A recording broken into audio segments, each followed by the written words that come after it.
بسم اللہ الرحمن الرحیم۔ Welcome to my channel. میرے پیارے سے ناظرین کو خوش آمدید۔ دیکھتی آنکھوں اور سنتے کانوں کو بنت عابد کی طرف سے السلام علیکم ورحمۃ اللہ وبرکاتہ۔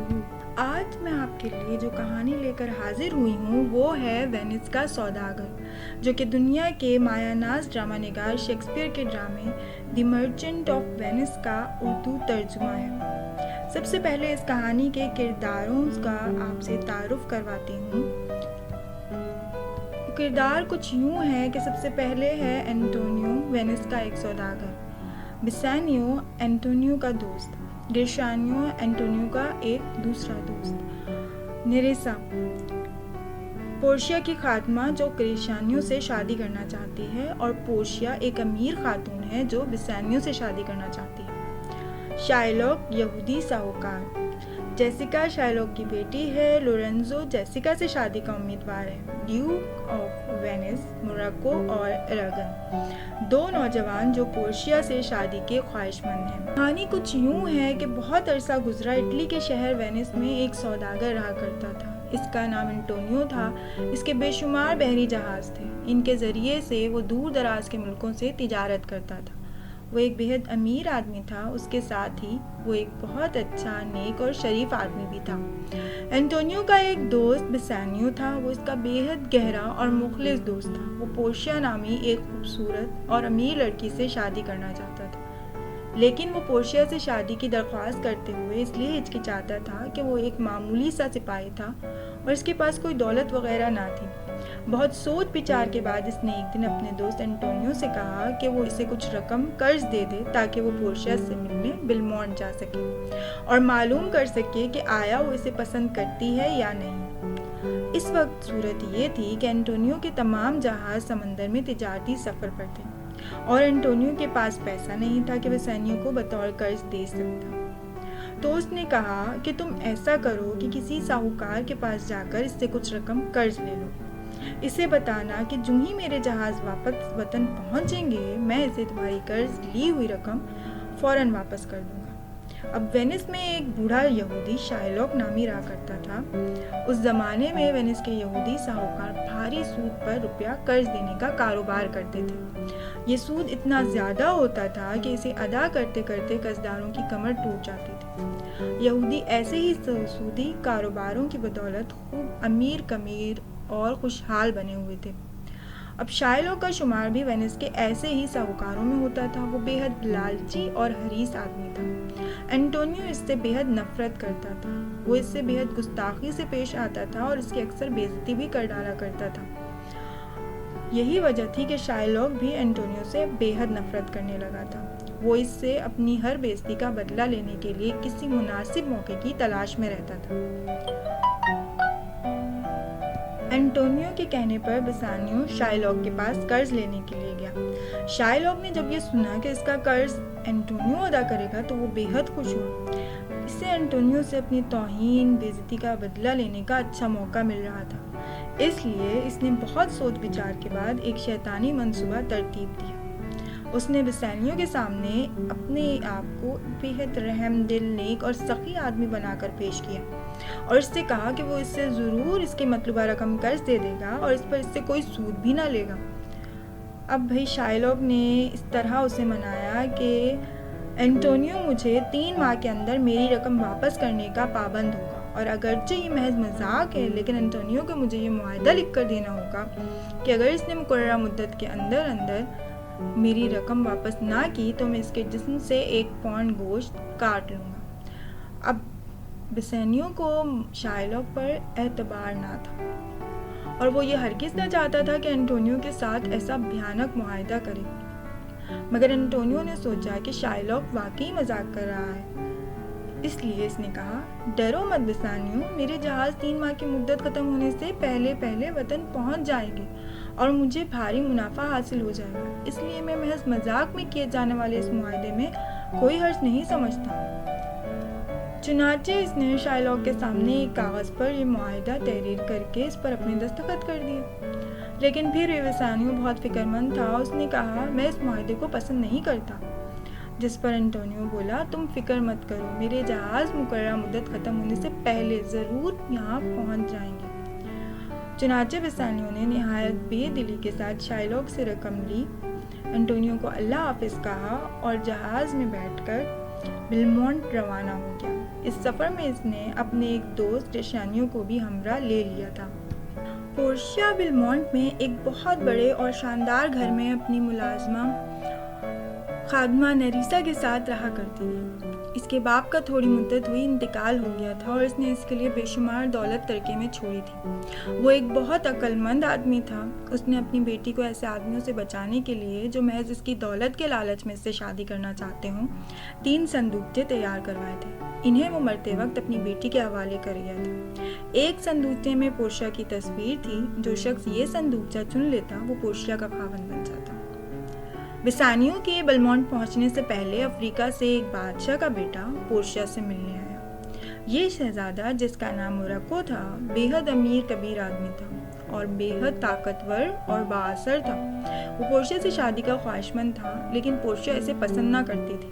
وہ چاہتی تھی کہ وہ اس صندوقچے کو ہرگز منتخب نہ کرے جس میں اس کی تصویر ہے۔ اس نے اپنی خادمہ نیریسا سے کہا، یہ میرے لیے بے حد مشکل ہوگا اگر مجھے اس شخص سے شادی کرنی پڑی جسے میں پسند نہیں کرتی۔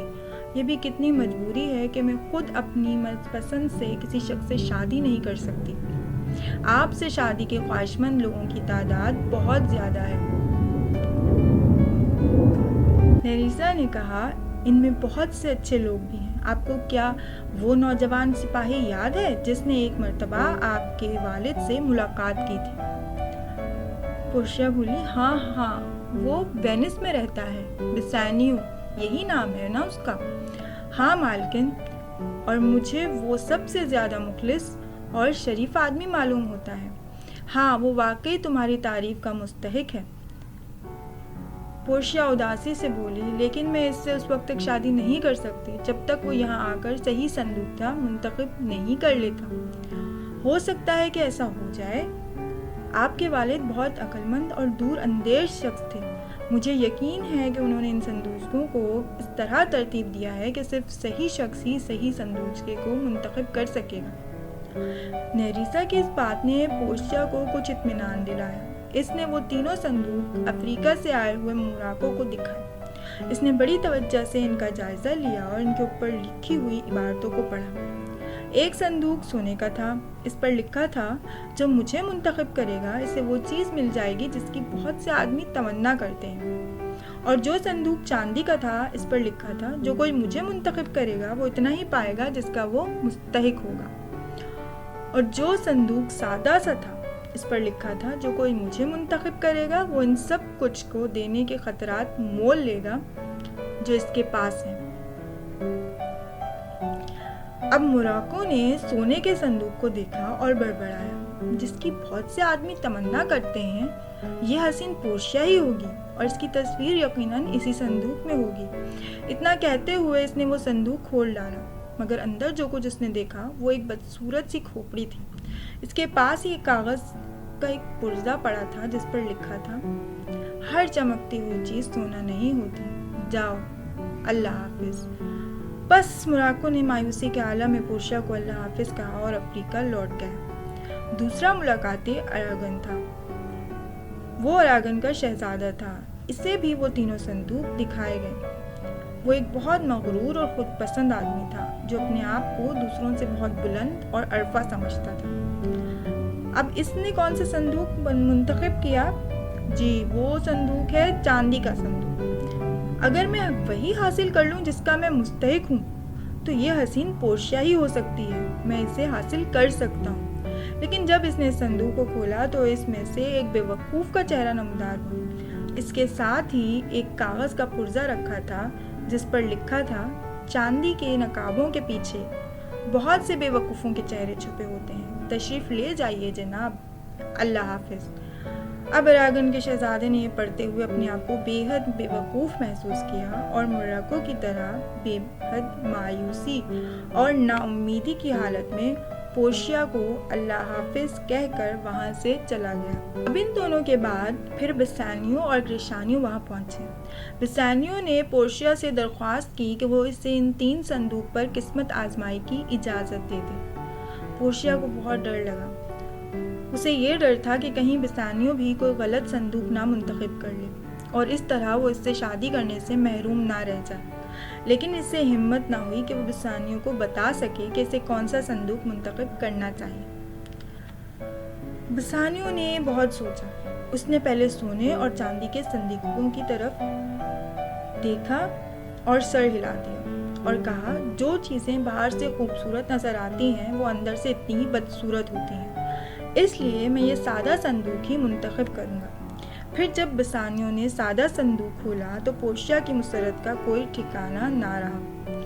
اس صندوق میں پورشیا کی تصویر رکھی تھی۔ اب دونوں نے فوراً ہی شادی کا پروگرام طے کر ڈالا۔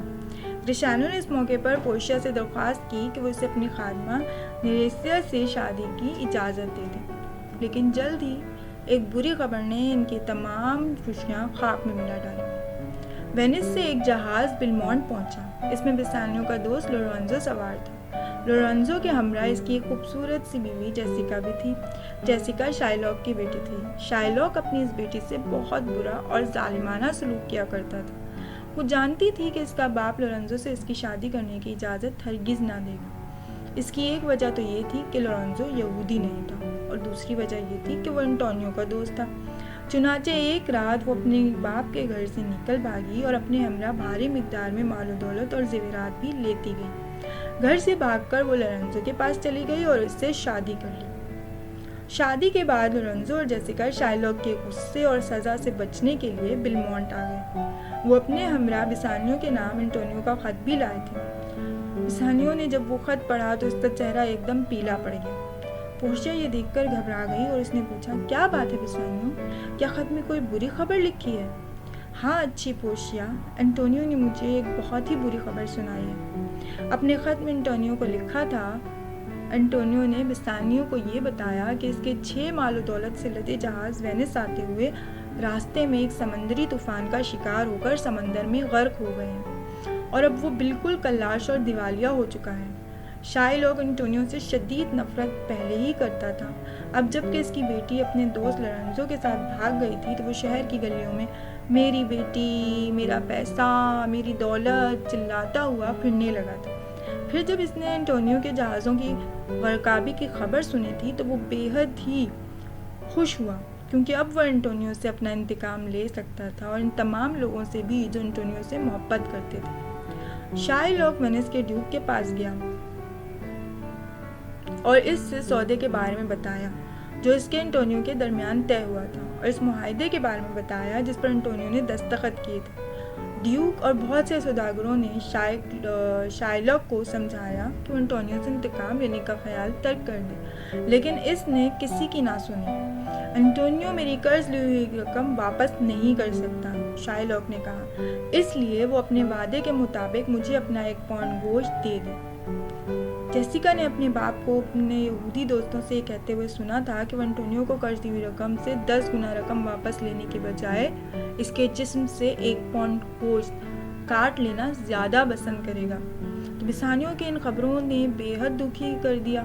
اس نے فیصلہ کیا کہ اسے فوراً ہی واپس چلے جانا چاہیے اور اپنے دوست کی مدد کرنی چاہیے۔ پورشیا بھی یہی چاہتی تھی، اس لیے اس نے اسے جانے سے نہ روکا۔ اس نے کہا، ہمیں شادی کر لینی چاہیے، اس کے بعد تم فوراً ہی وینس روانہ ہو جانا۔ تم اپنے دوست کے ساتھ قرض کی رقم کے علاوہ خاص مقدار میں سونا بھی لیتے جاؤ اور اس یہودی کو ادائیگی کرنے کے بعد اپنے دوست کو اپنے ساتھ یہاں لے آؤ۔ چنانچہ انہوں نے اسی دن شادی کر لی۔ اس کے بعد بسانیو اور گریشانیو وینس روانہ ہو گئے۔ وہاں پہنچ کر انہیں معلوم ہوا کہ مقدمے کی کارروائی شروع ہو چکی۔ انٹونیو نے کوئی رحم کی درخواست نہ کی کیونکہ وہ جانتا تھا کہ شائلاک اس سے بے حد نفرت کرتا ہے۔ پھر وہ اپنے وعدے کا پاس بھی کرنا چاہتا تھا، ورنہ لوگ یہ سمجھنے لگتے کہ وینس کے سوداگر ایماندار نہیں ہیں۔ وینس کا ڈیوک اس مقدمے کا جج تھا۔ اس نے شائلاک سے کہا کہ وہ انٹونیو کو معاف کر دے اور قرض کے معاملے میں درگزر سے کام لے۔ کیوں؟ میں آخر کیوں اپنے اس دشمن کو معاف کر دوں؟ میں اس سے محبت تو کرتا نہیں۔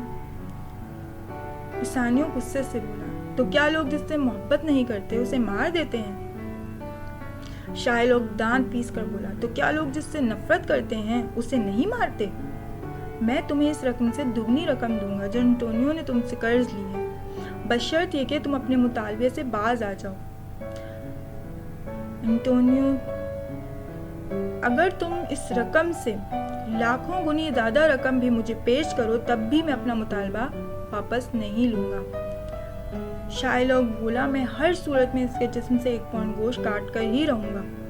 اتنا کہہ کر اس نے اپنا چاقو تیز کرنا شروع کر دیا جو وہ اس مقصد کے لیے اپنے ساتھ لایا تھا۔ اسی وقت ایک پیغمبر ڈیوک کے پاس پہنچا اور اسے بتایا کہ ایک ہوشیار وکیل اس مقدمے کی پیروی کے لیے دوسرے شہر سے آیا ہے اور اس سے عدالت میں باریابی کی اجازت چاہتا ہے۔ ڈیوک نے اس نئے وکیل کو باریابی کی اجازت دے دی۔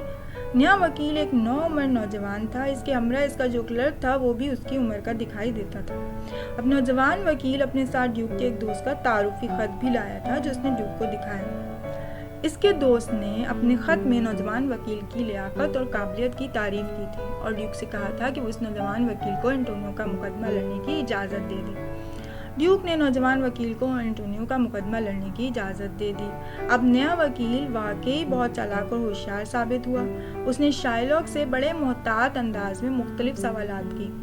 پھر جب اس نے شائلوک اور انٹونیو کے درمیان ہونے والے معاہدے کی تفصیلات سن لی تو ڈیوک کی طرح اس نے بھی شائلوک سے یہی کہا کہ وہ انٹونیو کی جان بخشی کر دے۔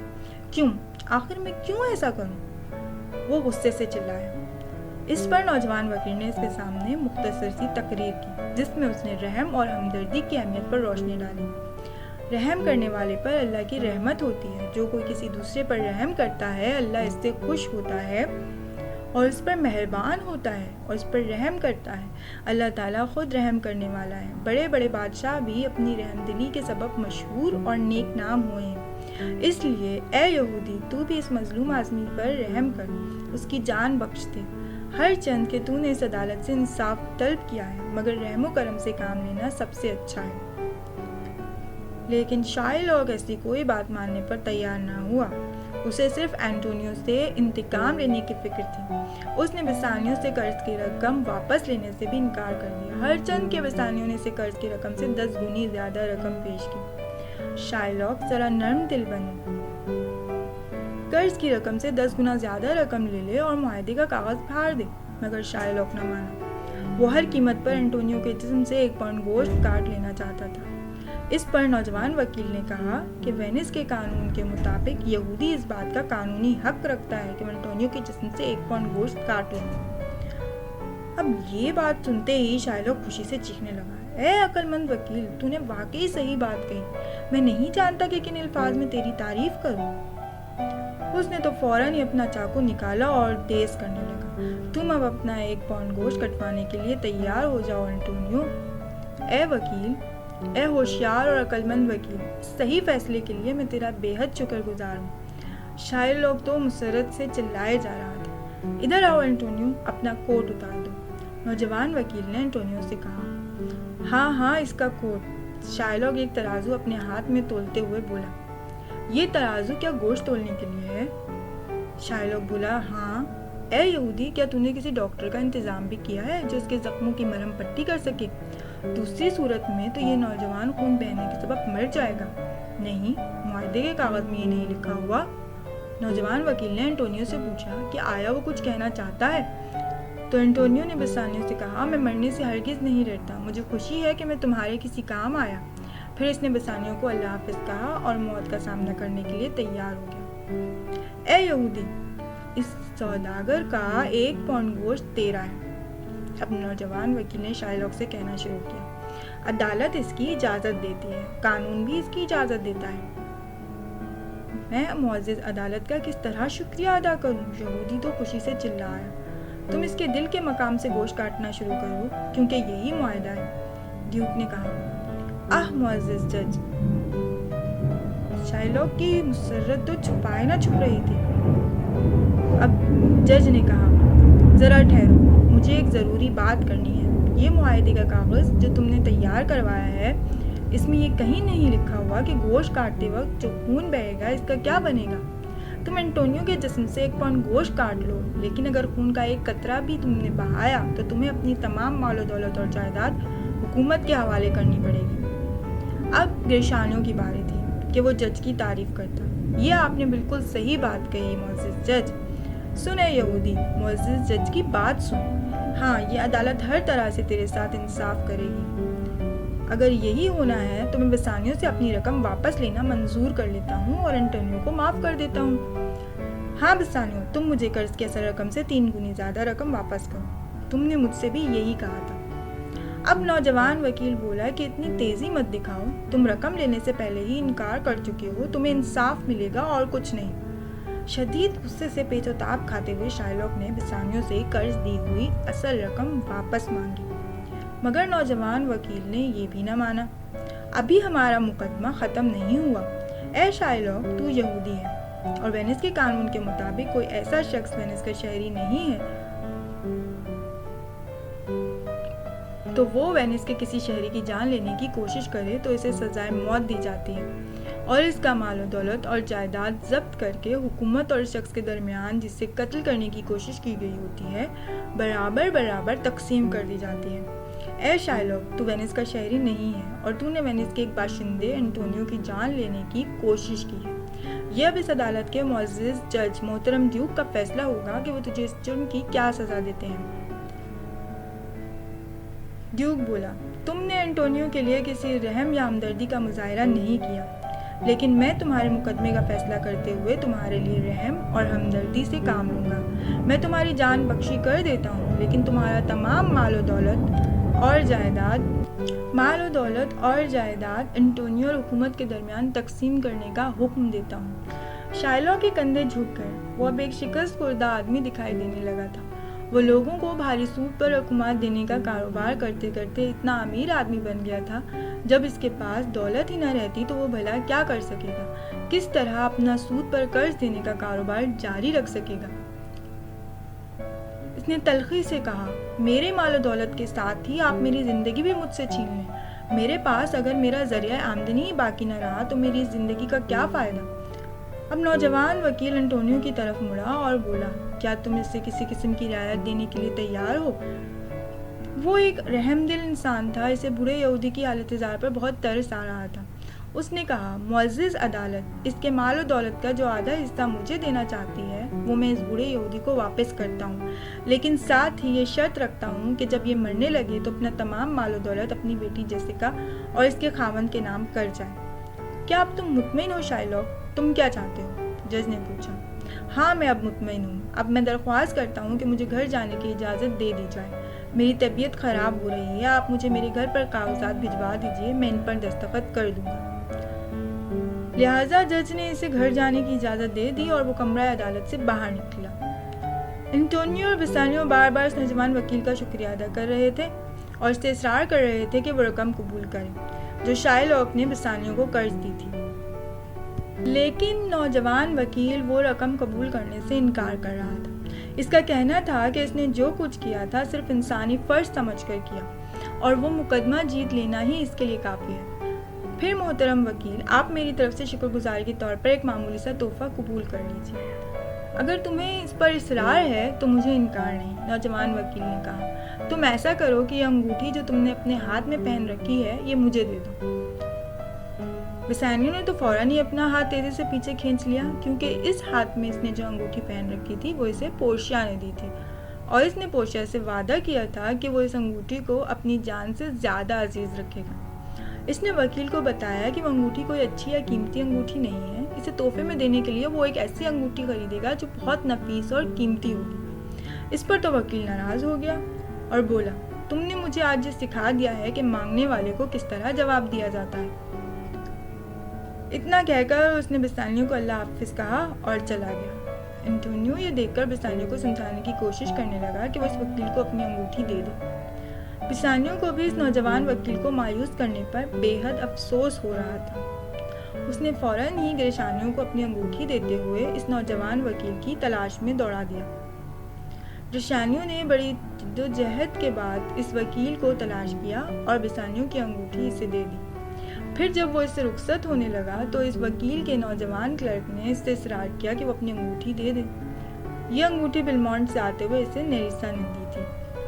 اب اس نے بہت انکار کیا لیکن کلرک کے اصرار پر اسے اپنی انگوٹھی بھی اس کو دینی پڑی۔ اب بیسانیو اور گرشانیو بیلمونٹ روانہ ہو گئے۔ ان کے ہمراہ انٹونیو بھی تھا۔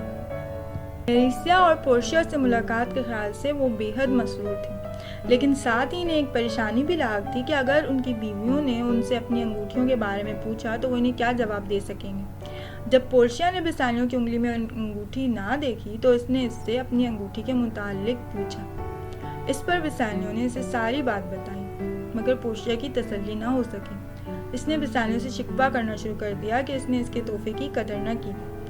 اب بیسانیو اسے منانے لگا اور اس سے معذرتیں کرنے لگا۔ معذرتیں کر رہا تھا تو انٹونیو نے بھی پورشیا کو سمجھایا کہ اس میں بیسانیو کا کوئی قصور نہ تھا۔ اس نے وہ انگوٹھی اس وکیل کو دے دی تھی جس نے شائلاک جیسے ظالم ساہوکار سے اس کی جان بچائی تھی۔ میں تمہیں یقین دلاتا ہوں پورشیا کہ بیسانیو آئندہ تم سے کیے ہوئے کسی وعدے کو نہ توڑے گا۔ انٹونیو نے کہا، پھر تم اسے یہ انگوٹھی دے دو اور اس سے کہو کہ اس کی عمر بھر اچھی طرح حفاظت کرے۔ بیسانیو نے جب وہ انگوٹھی دیکھی تو اس کی حیرت کی انتہا نہ رہی۔ یہ تو وہی انگوٹھی تھی جو اس نے اس نوجوان وکیل کو دے دی تھی۔ اسی وقت نیریسا نے بھی گرشانیو کو وہ انگوٹھی واپس کر دی جو اس نے اس نوجوان وکیل کے کلرک کو دی تھی۔ تم بہت حیرت زدہ دکھائی دے رہے ہو، پورشیا ہنستے ہوئے بولے۔ بیسانیو، انٹونیو اور گرشانیو بے حد حیرانی اور پریشانی سے اس کی طرف دیکھ رہے تھے۔